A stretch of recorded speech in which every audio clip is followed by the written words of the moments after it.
교회는 초림 예수 그리스도의 십자가의 사건을 근거로 종말론적 삶을 산다 그래요. 예수 그리스도께서 십자가에 죽으시고 부활했잖아요. 부활이라는 것은 새로운 세계는 종말이잖아요.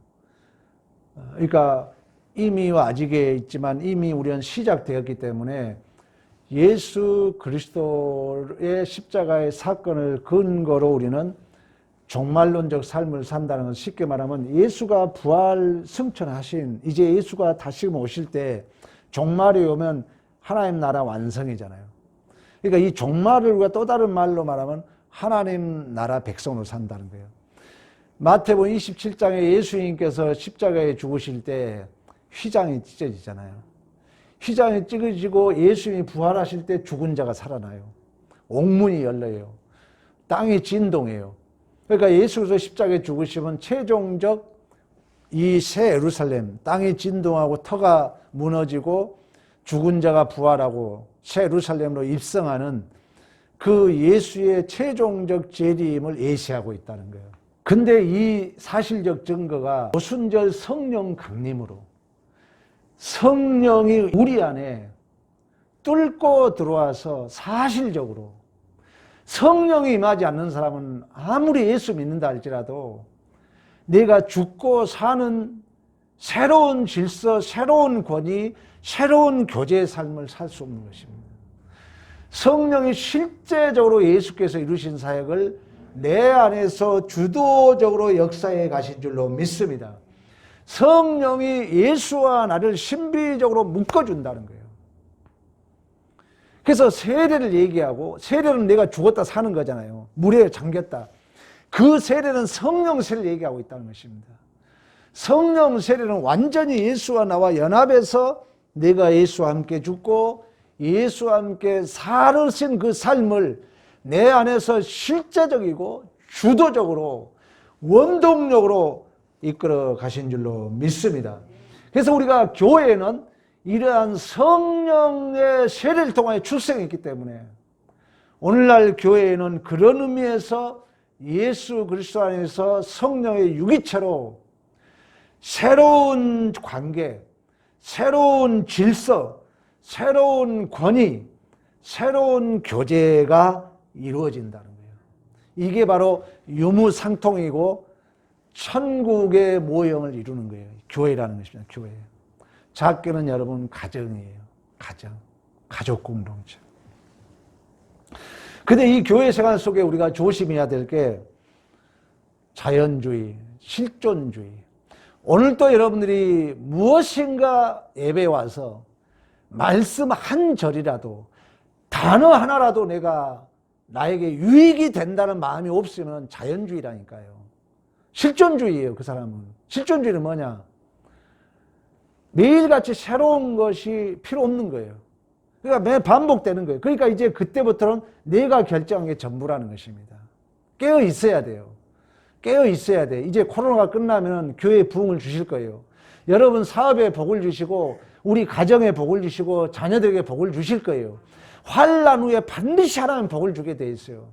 그러려면은 말씀을 붙들고 이제 성령이 내 가정에 내 존재에 우리 자녀들 위해 우리 교회에 어떤 복을 주실 것인가 여러분이라도 기대감을 가지셔야 돼요. 말씀을 않는 자에게는 기대를 하지 않습니다. 하나님이 말씀을 듣는 자를 통하여 하나님의 역사를 이루어 가신 줄로 믿습니다.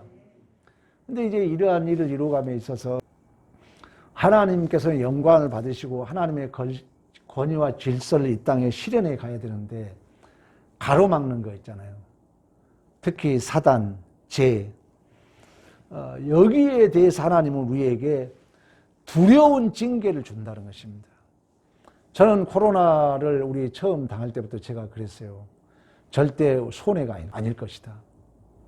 손해가 아닐 것이다. 우리 교회적으로도 좀 아프고 불편할 뿐이지 영적으로 손해가 아니라는 거예요. 믿은 대로 돼요. 코로나 때 하나님이 경고를 준 거예요. 두려움을 준 거예요.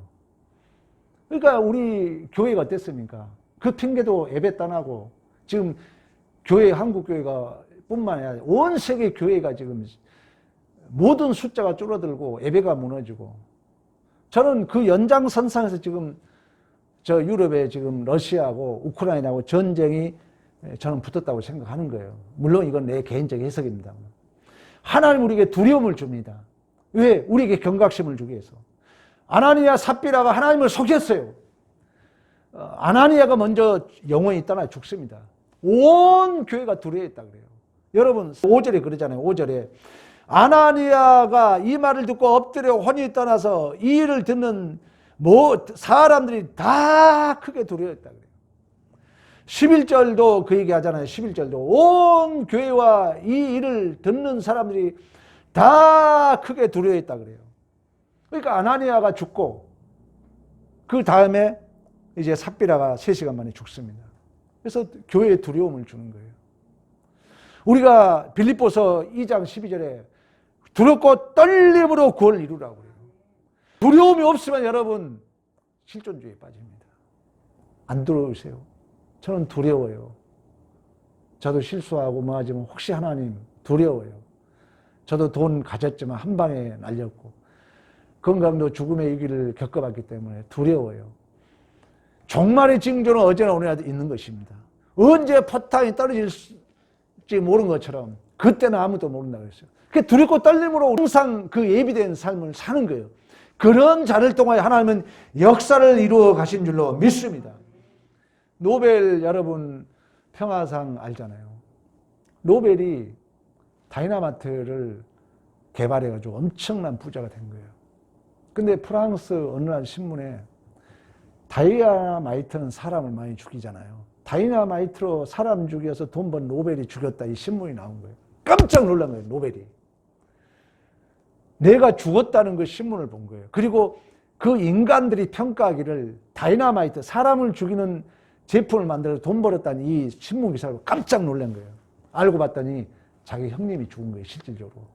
그때부터 노벨이 내가 이 땅에 이 인류의 평화, 이 인류의 공헌을 남긴 자에게 상을 줘야 되겠다 해가지고 자기가 번 그 다이나마이트를 개발해가지고 모든 돈을 기부해서 바로 노벨상이 만들어진 것입니다. 여러분 신앙생활에 두려움을 가지셔야 됩니다. 두려움이 있을 때 우리가 함부로 행동할 수 없고 두려움이 있을 때 함부로 말할 수 없고 그래서 미국의 유명한 설교가 헨리 비처는 이런 얘기를 했어요.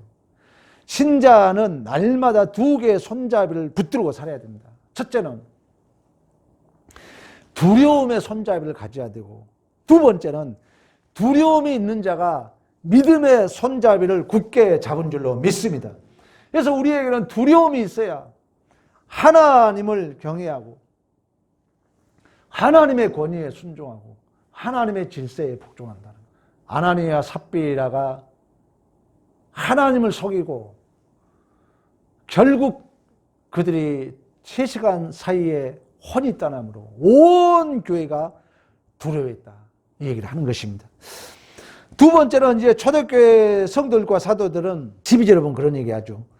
사도들의 손으로 민간에게 표적과 기사가 많이 일어납니다.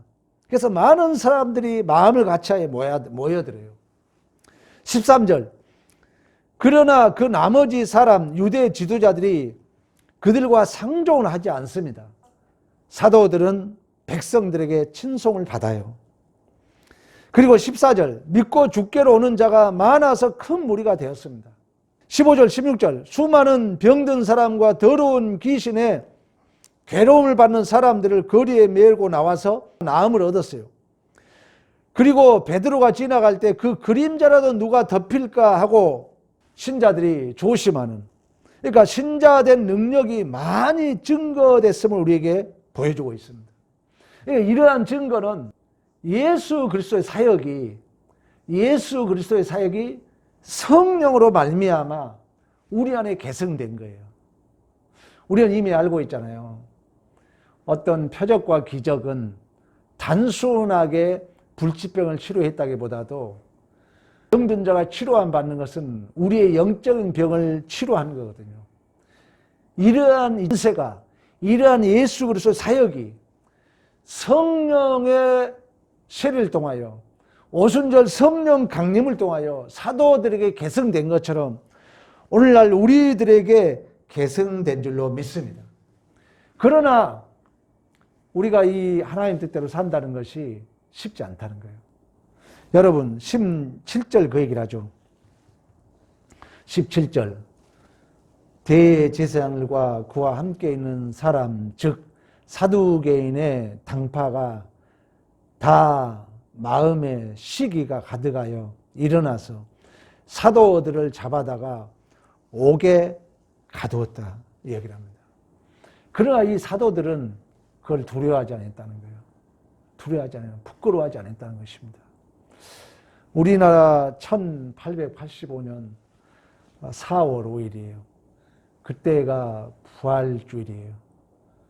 그때 젊은 아펜젤러와 언더우드 선교사들이 목숨을 걸고 우리나라에 옵니다.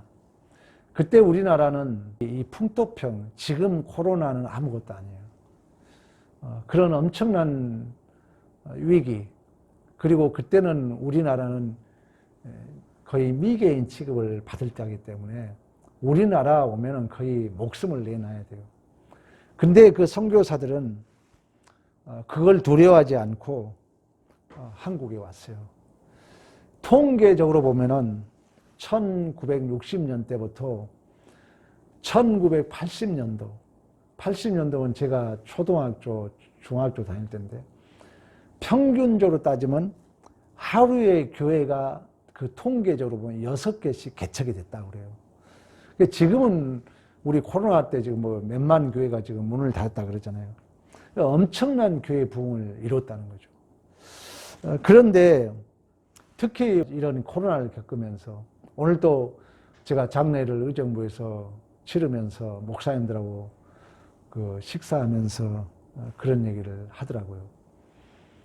이제 정말 옛날처럼 그렇게 모일 수 있을까? 목사님들이 다 염려하는 거예요. 이 코로나로 인해서 너무나도 새로운 변화가 하셨다는 거예요. 그래서 금요 기도에 없애버리고 수요 예배에 못 드리는 교회가 많고요. 특히 작은 교회들은 이 예배가 이루어지지 않는다. 그러면 다 염려해요. 어떻게 이들을 오게 할까?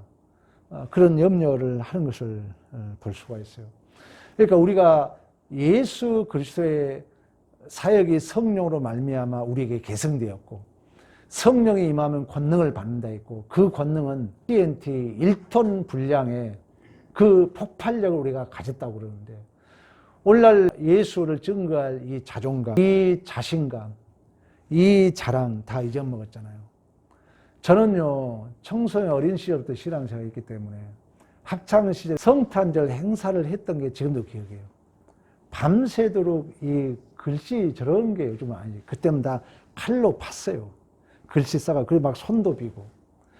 그러면 성탄절 행사를 하면은 지금 제가 60이니까 48년 전, 45년 전이죠. 벌써 세월이. 내가 청소년 시절이니까. 그러면은 학생들이요. 내가 지금도 기억해요. 저 문에 못 들어오고요. 저 뒤에 엄청 와가지고 그 구경하려고. 그리고 이제 그때 초코파이 우리가 새벽성 돌아서 주면은요. 그걸 가져가고. 교회를 오고 싶어도 희한하게 못 온 그런 분위기였어요. 그리고 교회에 다닌 게 얼마나 자랑스러웠던지 성경책 여러분 항상 알잖아요. 성경책은 대충 이렇게 드는 게 아닙니다. 꼭 이렇게 더라고 그래요. 이렇게 가슴에 딱 더라고 그래요. 아주 자랑스럽게 들고 다녔던 저는 그 기억을 가지고 있거든요. 근데 왜 오늘날 이렇게 됐는가?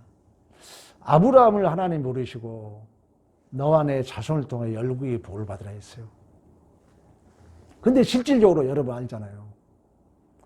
소돔과 고모라가 멸망을 합니다. 그때 아브라함이 종 318명으로 구출해 오잖아요. 그러면 지금 소돔과 고모라에는 누가 사는 거예요? 아브라함의 조카 롯이 사는 거예요. 그 롯 때문에 소돔 왕도 구원을 받는 거예요. 우리가 누리는 특권이라는 거예요. 나는 확신해요. 우리 장로님 때문에 그 기업이 복을 받는 거예요. 우리를 위해서 하나님 복을 준다니까요. 여러분 그 마음을 가지셔야 돼요. 내가 신앙생활 잘하면 나 때문에 우리 자녀가 복을 받고 내가 있는 이 나라가 복을 받고 내가 머무는 그 기업이 복을 받는 줄로 믿습니다. 실질적으로 그래요. 약속이 성취, 너와 내 자손을 통하여 열국이 복을 받으리라. 너에게 복을 비는 자 내가 복을 주고 너를 저주하는 자에게 내가 저주하리라. 그 약속이 성취된 거예요. 그래서 그 롯 때문에 소돔왕도 구원을 받아요. 그리고 여러분 요셉도 아시잖아요. 요셉이 보디발 집으로 팔려가잖아요. 근데 성경에 뭐라는 줄 아세요? 여호와께서 요셉을 위하여 그 애굽 사람 집에 복을 내리신 줄로 믿습니다. 창세기 60쪽 39장 5절 그가 요셉에게 자기 집과 그 모든 소유물을 주관하게 할 때부터 여호와께서 요셉을 위하여 그 애굽 사람의 집에 복을 내리심으로 여호와의 복이 그 집과 밭에 있는 모든 소유에 미친 줄로 믿습니다. 우리가 누린 복이라는 거예요. 우리가 누린 복이에요. 그러니까 우리가 예수님께서 이루셨던 그 권세를 성령이 내 안에 보증하시고 성령이 내 안에 실질적으로 역사하는데 그러한 삶을 살게 되면은 반드시 나를 통해서 아브라함에게 약속하셨던 그 아브라함에게 약속하셨던 것이 롯에게 이루어졌고 그 소돔 왕에게도 이루어졌던 것처럼 오늘 여호와께서 요셉을 보시고 보디발의 그 집 소유물 밭 모든 소유물에까지 복이 임했던 것처럼 우리가 축복의 근원이고 우리가 축복의 모델이고 우리의 삶이 축복의 통로인 줄로 믿습니다. 여기에 여러분 자신감을 가지라는 거예요. 기죽지 말고 믿음대로 역사합니다. 믿음대로 역사해요. 성령 하나님이 우리 안에 왜 우주 만물 역사하신 그 하나님이 나에게 파라클레토스 내 곁에서 나를 도와주시는데 실제적으로 일한다니까요. 실제적으로 주도적으로 대표적으로 원동력이 되어주신 줄로 믿습니다. 이 하나님께서 이 모든 복을 예수 그리스도에게 구체화했다 했잖아요. 실체화했다는 것이죠. 예수 그리스도에게. 그러면 이제 그 실체화시킨 내용을 이 사도행전은 교회의 역사를 얘기해요. 제가 자주 반복하죠. 사도행전의 시간이 어느 시점이냐. 복음서를 이룬 다음에 사도행전이에요. 그리고 이미 아직의 중간 사이에 성령이 임해요. 그래서 그 예수에게 주신 모든 복을 우리에게 주셨어요. 그래서 권세가 나타나는 거예요. 제자들에게. 병든 자를 치료하고 표적 기적이 나타나는 거예요. 그 예수의 권세가 성령을 통해서. 믿어야죠. 세상적인 것에 두려워하지 말고 염려하지 말고 기죽지 말고 믿고 담대하라는 거예요. 역사한다는 거예요. 반드시 성령은. 여러분 이스라엘 백성들을 하나님이 출애굽시킨 이유도 그러잖아요. 하나님께서 약속의 땅 가나안 땅을 위해서. 그리고 약속의 땅 가나안 땅은 성경에 그런 얘기를 해요. 실력과 조건으로 땅을 분배받지 않은 제비 뽑아요. 제비 뽑아. 제비 뽑는다는 뭐예요? 전적인 하나님의 은혜로 받는다는 거예요. 그런 사람이 뭐라 해요? 너희가 심지 않는 포도를 먹고 파지 않는 우물을 마시라 그래요. 하나님이 주신다는 거예요. 문제는 뭐냐? 믿음이라니까요. 믿음이에요. 근데 이 믿음은 말씀과 성령이 같이 역사해요. 말씀을 들으셔야 돼요. 성령을 의지해야 돼요. 성령을 의지해야 돼요, 여러분. 성령을 의지한다는 곧 하나님을 의지하는 거예요. 추상적으로 막연하게 여러분 설마 그런 마음 먹지 마시고 확신을 가지시기를 축원합니다. 여기에 우리의 당당함이 있어야 돼요. 여러분 이제 나의 존재와 나의 근거를 내 자격 조건에 따지지 말고 내가 없고 내가 부족하고 나의 따지지 말고 하나님을 근거해요. 하나님이 하시면 아닌 거예요. 믿음은 하나님을 근거하는, 믿음은 대상의 문제라 했잖아요. 믿음은 뭐예요? 내가 할 수 없기 때문에 누군가를 믿는 거예요. 하나님을 근거하는 거예요. 하나님을. 그래서 어떤 것도 하나님이 나에게 복 주려고 그러네. 믿음은 믿음대로 역사한다니까. 믿음과 하나님이 역사하기 때문에 믿지 않으면 하나님이 역사를 안 해요. 그래서 여러분들이 예수 그리스도를 통하여 구체화시킨 그 권세, 그 능력, 그 표적, 그 기적, 교회를 통하여 오늘날 실현해 가신 줄로 믿습니다. 그래서 이제 예수를 닮으려고 노력하면은 성령이 우리 안에 역사하신다. 2016년 8월 24일에 이탈리아 중부에서 6.2도 그 지진이 납니다. 16시간 만에 줄리아하고 조르지아 자매가 발견됐어요. 자매가 발견됐는데 이 줄리아가 이 자기 동생을 지진이 나니까 이렇게 껴안고 죽은 거예요. 껴안았어요. 근데 그 발견 당시에 그 언니가 이렇게 껴안았는데 동생은 살아있고 안타깝게 언니는 이제 그 죽는 모습이 2016년도에 이탈리아 중부에 그 지진이 나가지고 한때 그 소개됐던 내용이 있어요. 우리가 예수를 닮는다는 것은 사실 쉽지 않거든요. 그러나 죄라는 것은 지향성이 있습니다. 지향성이에요. 현상이 있는 게 아니라 내가 선한 일을 하든 내가 실수를 하든 지향성, 그 지향성은 뭐냐면은 내 마음이 하나님을 향하고 있는 얘기예요. 우리가 좋은 말을 하든 어떻든 간에 내가 가지고 있는 이 지향성이 정말 그 예수를 나타내고자 하는 얘기예요. 중요하거든요. 여러분이 여러분 자신을 가끔 평가해 봐요. 내가 지금 지향성이 누굴 향하고 있는가? 정말 하나님을 향하고 있는가? 예수를 닮기를 향하고 있는가? 그때 성령은 역사한다는 거예요. 그때 성령은 우리를 붙드시고 역사해요. 그게 때로는 당장 안 나타날 수 있어요. 그러나 그런 삶을 살게 되면은 반드시 어떤 목사님이 그러더라고요. 총량제라고 그래요. 젊어서 뺀질뺀질한 사람은 늙어서 고생하고요. 여러분 지금 예배에 성실히 참석하신 분은요, 가면 갈수록 편안해요. 예를 들면. 그러나 이 시간을 내가 감당 안 하잖아요. 하나님은 그냥 안 넘어가요. 반드시 감당해 가게 해요. 실질적으로 미국은 두 가문이 있어요.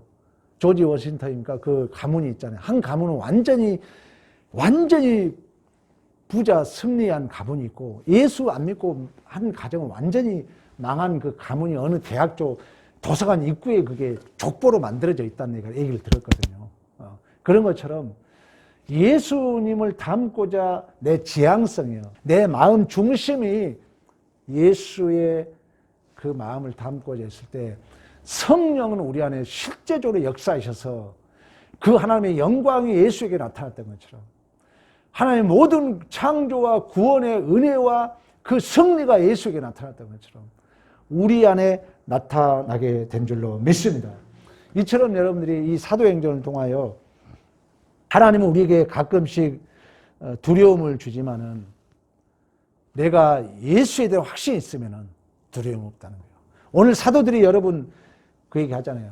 수호지 붙잡히고 감옥에 가두지만 거기에 겁먹지 않고 담대히 증거하잖아요. 그 증거로 오늘날 교회 역사가 이루어졌던 것처럼 우리가 또다시 다음 세대를 이어갈 자들로서 이 책임, 이 가치, 이 특권, 이 복이 우리들에게 있는 줄로 믿습니다. 예수 닮고자 했을 때 성령이 나를 도와준다. 경험해 보세요, 여러분. 경험해 보세요. 성령이 반드시 역사합니다. 이 가치와 책임을 하찮은 자존심, 이기심 때문에 팔아먹지 마시고 굳건하게 그 예수의 기적과 능력이 나를 통하여 다시금 전수되었고 그 전수하기 위하여 파라클레토스 보혜사 성령이 내 곁에서 신적 확증으로 신적 보증으로 실제적이고 대표적이고 주도적이고 원동력이 되어주신다는 이 믿음으로 승리한 삶이 되시기를 간절히 축원합니다.